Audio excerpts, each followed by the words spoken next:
शेखर ई study में आप सभी का स्वागत है। प्रिय विद्यार्थियों, हमारे इस ऑनलाइन इंस्टीट्यूट के माध्यम से आप सभी को गणित और हिंदी विषय का आधारभूत तरीके से अध्यापन कराया जाता है, जिसमें कहीं अगर थोड़ी बहुत त्रुटि हो जाती है तो उसके लिए हम क्षमा प्रार्थी हैं और इस संबंध में आपके सुझाव आमंत्रित हैं। धन्यवाद। हेलो दोस्तों, मैं शेखर स्वागत करता हूं आपका अपने YouTube चैनल शेखर ई स्टडी पॉइंट में। दोस्तों, सामान्य हिस्ट्री की आपकी कक्षाएं चल रही थी जिसमें हम शब्द रचना का अध्ययन कर रहे थे। ठीक है, इसके लगभग 5 पार्ट आ चुके हैं। उसी क्रम में आज होगा उसका पार्ट 6। ठीक है, अगर आपने इसके पीछे के पार्ट नहीं देखे हैं तो प्लेलिस्ट बनी हुई है, वहाँ पे सारे पार्ट दिए गए हैं, आप वहाँ जाके अवश्य देख लीजिएगा। शब्द रचना हमने इसे 5 भागों में विभाजित किया था।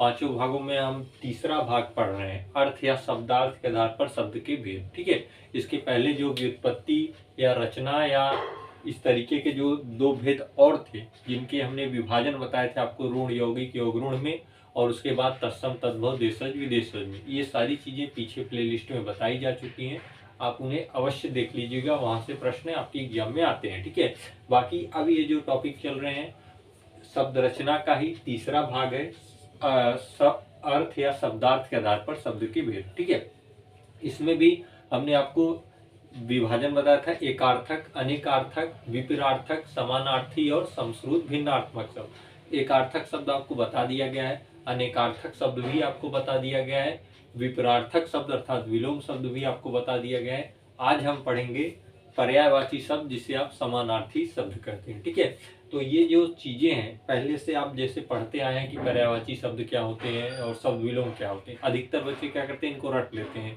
शब्द विलोम पढ़ते हैं। तो आप अभी तक शायद ना जान पाए हो कि ये शब्द विलोम या समानार्थी या पर्यायवाची शब्द किस चीज के भाग हैं। तो ये सारे शब्द रचनाओं के भाग हैं, उसी का पार्ट है अर्थ या शब्दार्थ के आधार पर शब्द के भेद। वही साया है समानार्थी शब्द। ठीक है, देखिए समानार्थक शब्दों की अगर बात की जाए तो इसकी परिभाषा ही है समानार्थी, अर्थात ऐसे शब्द जिनके रूप भी उस समान अर्थ को ही प्रदर्शित करें या उस समान अर्थ को ही बतलाएं, तो वो क्या होते हैं, समानार्थी शब्द होते हैं। जैसे अगर आप समानार्थी या पर्यायवाची शब्द के बारे में कहेंगे, या आप समानार्थी कहिए या पर्यायवाची कहिए, ठीक है, दोनों एक ही शब्द है, दोनों का अर्थ एक ही होता है। तो देखिए समानार्थी में देखिए समान धन अर्थ धनी, मतलब समान अर्थ, ऐसे शब्द जो समान अर्थ को बतलाते हैं वे समानार्थी शब्द होते हैं या पर्यायवाची शब्द होते हैं। ठीक है, पर्यायवाची आप पहले भी पढ़ते आए हैं, वही चीज है यहाँ पे आपको शब्द रचना के अंतर्गत बताया जा रहा है। ठीक, तो ऐसे शब्द जो समान अर्थ दर्शाते हैं उन्हें समानार्थी या पर्यायवाची शब्द कहते हैं। आपके लिए यहाँ पे लिख दिया गया है, अगर आप नोट्स बनाते चल रहे हैं तो ऐसे ऐसे लिखते चलिएगा जैसे मैं यहाँ पे लिखा हूँ। ठीक है, क्योंकि अगर मैं यहाँ लिखना शुरू कर दूंगा तो बहुत लंबा वीडियो हो जाएगा, इसलिए लिख के फिर आपको समझाया जाता है। तो इससे क्या होता है, आसानी होती है, वीडियो छोटा रहता है लेकिन चीजें उसमें ज्यादा रहती है। ठीक है, तो देखिए ऐसे शब्द जो समान अर्थ को दर्शाते हैं उन्हें समानार्थी या पर्यायवाची शब्द कहते हैं। पर्यायवाची शब्द आपने पढ़ा है, देखिए मैं उदाहरणों के माध्यम से आपको समझाने का प्रयास करता हूँ। जैसे अगर आपको जल का पर्यायवाची कह दिया जाए तो जल का पर्यायवाची या समानार्थी शब्द क्या होगा, जल, अम्बुज, नीर, तोय, ये सब क्या है, जल के पर्यायवाची या समानार्थी शब्द है। ठीक है, आप पढ़े होंगे जल, जल का पर्याय अम्बुज, नीर, तोय। अगर इसी जल में आप ज जोड़ दें, जैसे जल है, अगर आप इसमें ज जोड़ देंगे क्या हो जाएगा, जलज हो जाएगा। अब अम्बु है, अम्बु में भी ज जोड़ दीजिए, अम्बुज, क्या हो जाएगा, अम्बुज हो जाएगा। ठीक है, उसी तरह नीर है, नीर में भी ज जोड़ दीजिए, नीरज हो जाएगा। और उसी तरीके से तोय है, तोय में भी ज जोड़ दीजिए, क्या हो जाएगा, तोयज हो जाएगा।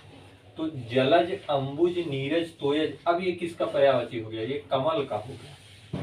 ठीक है, किसका पर्यायवाची हो गया, कमल का। ये अभी जल, अम्बु, नीर, तो ये जल का पर्याय था, समानार्थी था, लेकिन आपने जब इनमें ज जोड़ दिया तो जलज, अम्बुज, नीरज, तोयज ये क्या हो गया, कमल का पर्यायवाची हो गया। ठीक है, अगर आप इसी जल में द को जोड़ दें तो ये हो जाएगा जलद।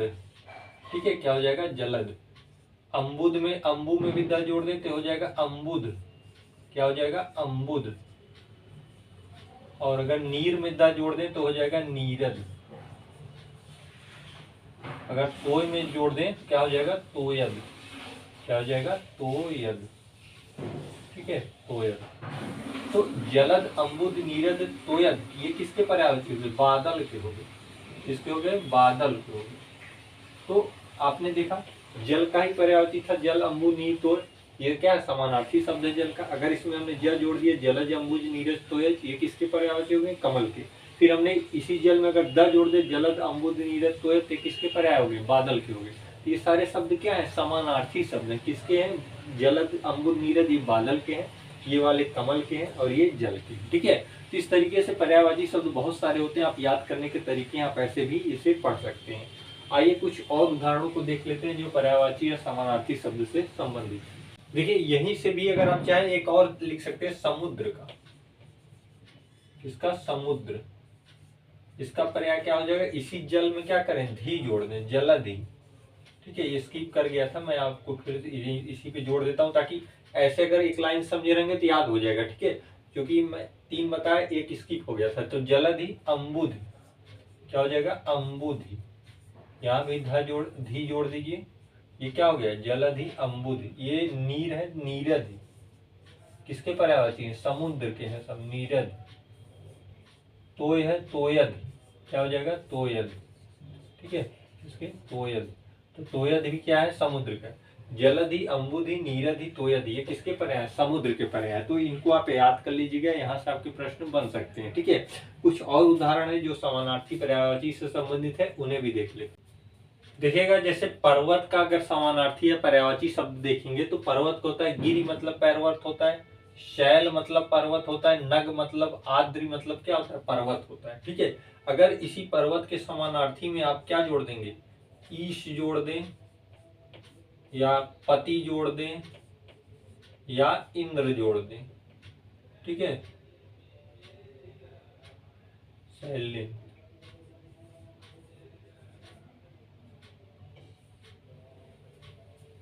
ठीक। तो अगर आप पर्वत के पीछे में ईश, पति या इंद्र जोड़ देंगे, तो जैसे गिरी है, गिरी में अगर आप ईश जोड़ देंगे तो हो जाएगा गिरीश। मात्रा छोटी है, जब बड़ी ई से होगा तो इस संधि में हो जाएगा गिरीश, गिरीश, ठीक है। शैल में इंद्र जोड़ दीजिए, शैलेंद्र हो जाएगा, क्या हो जाएगा, शैलेंद्र। नग में पति जोड़ दीजिए, क्या हो जाएगा, नगपति हो जाएगा, नगपति, ठीक है। तो ये गिरीश, शैलेंद्र, नगपति किसके पर्याय है, ये हिमालय के पर्याय है। किसके हैं, हिमालय के पर्यायवाची, किसके, हिमालय की। आपने पर्वत का पर्यायवाची देखा, गिर, शैल, नग, आद्रि, ये सब क्या है, पर्वत के पर्याय हैं। और भी होते हैं, मैंने इन 4 को उदाहरण लिया है। उसमें अगर आप ईश, पति और इंद्र को जोड़ देते हैं इन पर्यायों में, तो जैसे गिरी में ईश जोड़ेंगे तो गिरीश हो जाएगा, ठीक है। शैल में इंद्र जोड़ दीजिए, शैलेंद्र।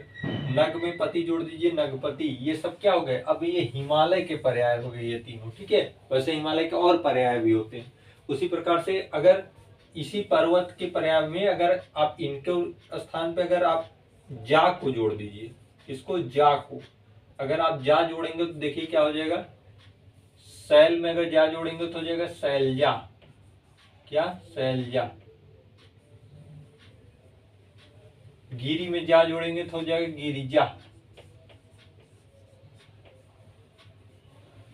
आद्रि में जोड़ेंगे तो क्या हो जाएगा, आद्रिजा, ठीक है। नगजा नहीं होता, आद्रिजा। तो ये शैलजा, गिरिजा, आद्रिजा किसके पर्याय हो गए, ये पार्वती के पर्याय, पार्वती, माता पार्वती के पर्याय हो गए, ठीक है। शैलजा, आद्रिजा, गिरिजा, एक इसके पर्याय हो गए, पार्वती के पर्याय हो गए। तो ये थोड़ा सा आपको याद करने में आसानी होती है। जैसे पर्वत का पर्याय आपने याद कर लिया, गिरी, शैल, नग, आद्रि, ये सब क्या है, पर्वत के पर्याय। अब इसमें अगर ईश, पति, इंद्र के रूप में जोड़ेंगे तो हिमालय के पर्याय हो जाएंगे। उसी पर्वत के पर्याय में अगर आप जा जोड़ देंगे, जैसे शैल में जा, शैलजा, गिर में जा, गिरिजा, आद्रि में जा, आद्रिजा, तो ये किसके हो गए, पार्वती, माता पार्वती के पर्याय हो गए, ठीक है।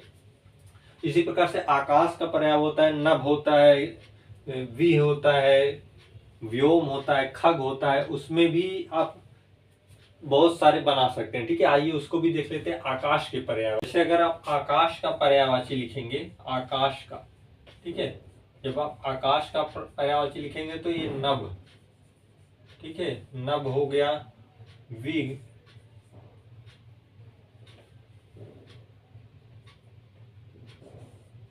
वी हो गया, खग हो गया, ठीक है, और व्योम हो गया। ये सब क्या है, आकाश के पर्याय है। नभ, विग, खग, व्योम ये सब आकाश के पर्याय हैं। लेकिन आप इसमें अगर ग जोड़ दें, ठीक है, अगर आकाश के पर्यायवाची में आप ग जोड़ देते हैं तो ये हो जाएगा नभग, ठीक है, नभग, विहग और व्योमग।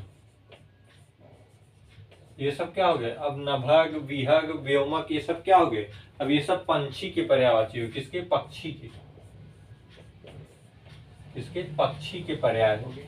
आकाश का पर्याय नभ, विग, खग, व्योम है। अगर इसमें आप ग जोड़ देते हैं, नभग, विहग, व्योमग, पक्षी। देखिए अक्सर आप कंफ्यूज होते हैं क्योंकि ये जल्दी याद रहता है, आपको एग्जाम ऐसा सिमिलर मिल जाता है तो आप तुरंत आकाश मार देते हैं। लेकिन अगर व्योमक हो गया तो पक्षी में चला गया, विहग पक्षी, नभग पक्षी। भाई आकाश है तो पक्षी आकाश में ही उड़ रहा है, तो इससे रिलेट करके आप सीख सकते हैं इससे, ठीक है। इस तरीके से बहुत सारे पर्यायवाची होते हैं, आप आसानी से जान सकते हैं, कहीं आपको दिक्कत नहीं होगी। जैसे खग है, खग, खग में अगर आप पति जोड़ देंगे, खगपति, अब ये गरुड़ का पर्याय हो गया, ठीक है, किसका, गरुड़ का। नभगेश हो गया। इस तरीके से आप बहुत सारे पर्यायवाची बना सकते हैं, ठीक है। उससे भी पर्यायवाची आपको याद करने का तरीका है, अगर आप बुक से भी पढ़ते हैं तो भी आप आसानी से पढ़ सकते हैं। और कुछ चीजें हैं जिससे आप समझ सकते हैं, जैसे मैंने आपको बहुत सारे पर्याय पे यहाँ पे बना के बताया, जैसे कमल का बताया, इस तरीके से जल से कैसे बनाए जाते हैं, उस तरीके से बहुत सारे पर्याय बताए, ठीक है। तो इसके माध्यम से आप पर्यायवाची आसानी से समझ सकते हैं। बाकी आप किसी भी किताब से या जो मैं पीडीएफ दूंगा उससे भी पढ़ेंगे, जो उसमें महत्वपूर्ण होंगे, जो आपके एग्जाम में बनते हैं, वहां से आपको पर्यायवाची बताएंगे याद करने, ठीक है। बाकी इसमें कुछ है नहीं पर्यायवाची समानार्थक शब्द में, ये याद करने की ही चीजें हैं। अब आपका देखिए 4 प्रकार खत्म हो गया। 5वां है आपका समश्रुत भिन्नात्मक शब्द, मतलब ऐसे शब्द जो सुनने में तो समान लगते हैं लेकिन भिन्न अर्थ देते हैं, उन्हीं को आपको समश्रुत भिन्नात्मक शब्द कहते हैं। आइए उन्हें देख लेते हैं कि समश्रुत भिन्नात्मक शब्द से कैसे प्रश्न आ सकते हैं और वो क्या प्रकार होते हैं या किस तरीके से उन्हें समझ सकते हैं। देखिएगा, अर्थ शब्दार्थ के आधार पर जो शब्द रचना के भेद हम बता रहे थे, उसी में अगला होगा समश्रुत भिन्नात्मक शब्द, ठीक है। ऐसे शब्द जो सुनने में आपको समान लगेंगे लेकिन उनके अर्थ भिन्न होंगे, ठीक है, तो उन्हें समश्रुत या भिन्नात्मक शब्द कहते हैं, ठीक है। तो आप लिख लीजिएगा, अर्थ शब्दार्थ के आधार पर शब्द का 5वां भेद है समश्रुत भिन्नात्मक शब्द, ठीक है।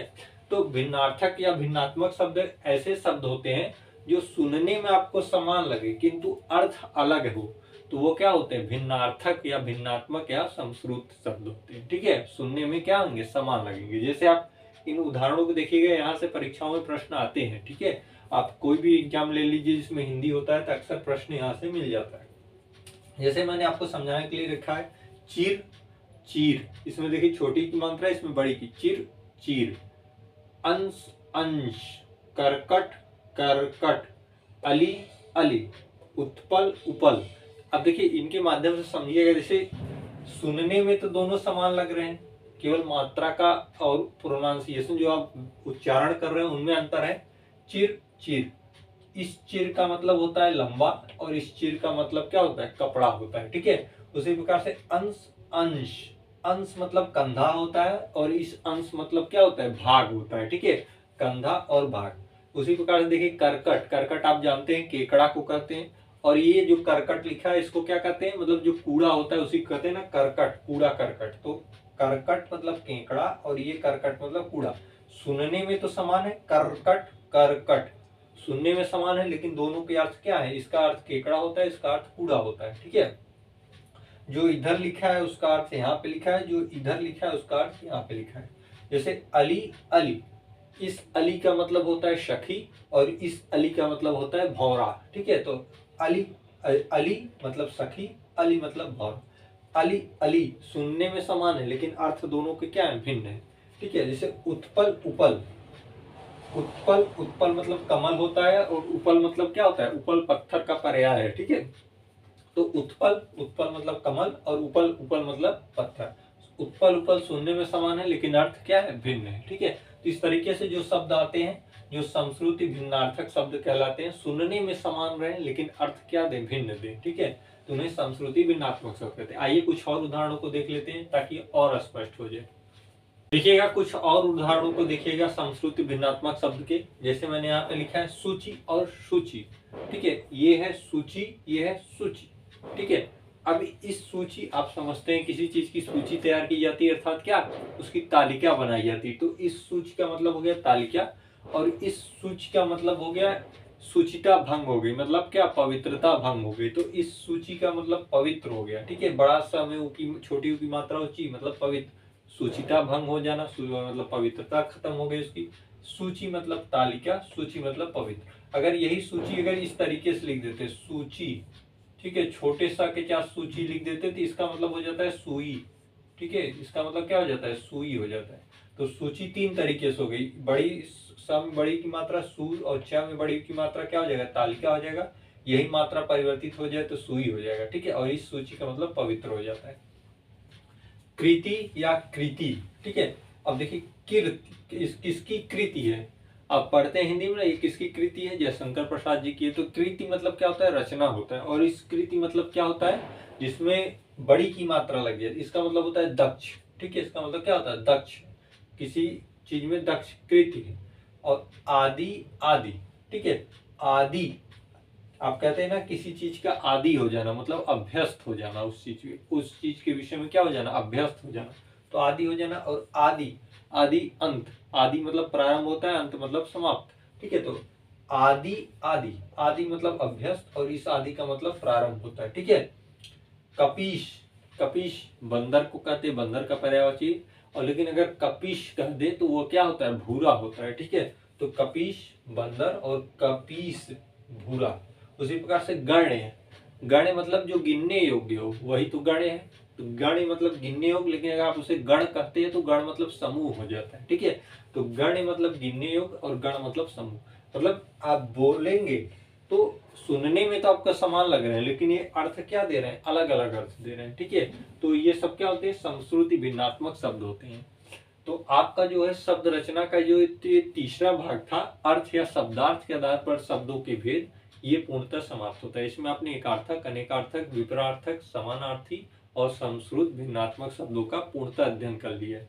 बाकी ये चीजें आप किताबों से भी पढ़ेंगे, ये सारी चीजें आपको पढ़ने की चीजें, यहाँ बहुत सारे नहीं बताए जा सकते, या आपको पीडीएफ के माध्यम से प्रोवाइड करा दिए जाएंगे, या आप इन चीजों को किसी एक बुक से, कोई भी बुक हो उनसे आप पढ़ सकते हैं, ठीक है। ये याद करने की अधिकतर चीजें हैं, इसमें कोई ऐसा लॉजिक नहीं होता जैसे संधि वगैरह रस वगैरह में होता है। तो इसलिए आपको ऐसे ही बताया गया है, आप इसे अच्छे तरीके से समझिए, जितना बताया गया उन्हें कॉपी पर लिखते चलिएगा। बाकी आप किसी एक बुक को उठाइएगा, उनसे आप विपरार्थक अर्थात विलोम शब्द, समानार्थी पर्यायवाची शब्द और समश्रुत भिन्नात्मक शब्दों को पढ़ते रहिएगा। ये आपको पढ़ने की ही चीजें हैं। आप इसे जितना अधिक अभ्यास करके याद कर लेंगे, पढ़ लेंगे, उतना ही अधिक आपके दिमाग में सेट होता जाएगा, ठीक है। तो आज के वीडियो में फिलहाल इतना ही। अब अगला भेद हम इसके अगले पार्ट में पढ़ेंगे।